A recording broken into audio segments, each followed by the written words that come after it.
Il était sur le plateau de l'émission de Yann Barthès, Quotidien, ce vendredi 9 décembre.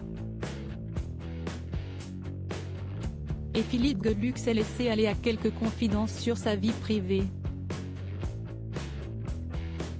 Alors que l'animateur du programme faisait une comparaison entre la vie professionnelle et la vie sentimentale du Belge, lui qui est l'auteur de la série de bande dessinée Le Chat depuis près de 40 ans et qui est aussi en couple avec sa femme Dany depuis 46 ans, Philippe Geluck a d'abord tenu à nuancer un peu ses propos. « J'ai quitté beaucoup de projets dans ma carrière », a-t-il indiqué.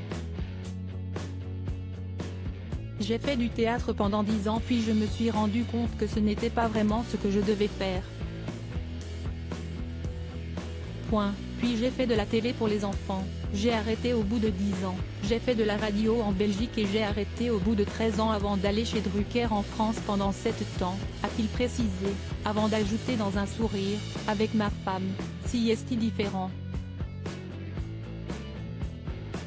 Et de se confier un peu plus, si est-il la femme de ma vie. Je retombe amoureux d'elle chaque matin. Je le lui dis. Mais oui, c'est possible.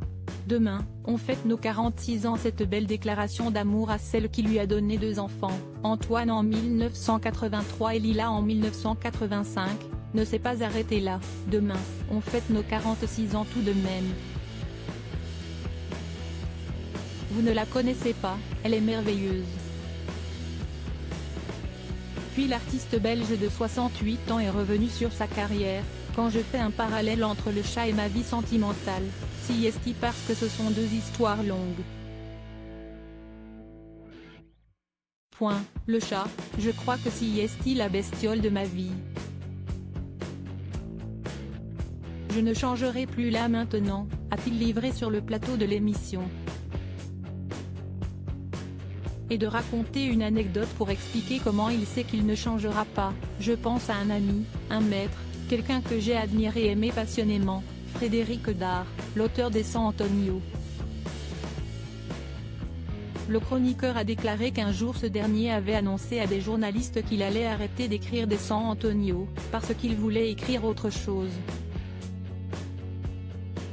Seulement, en rentrant chez lui, pris d'un coup de cafard, il a rappelé les journalistes un par un pour les prier de ne pas écrire ce qu'il venait de leur annoncer.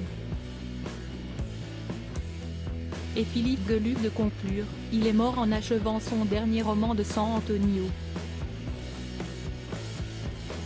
Si est-il une des raisons pour lesquelles il ne se voit pas arrêter le chat.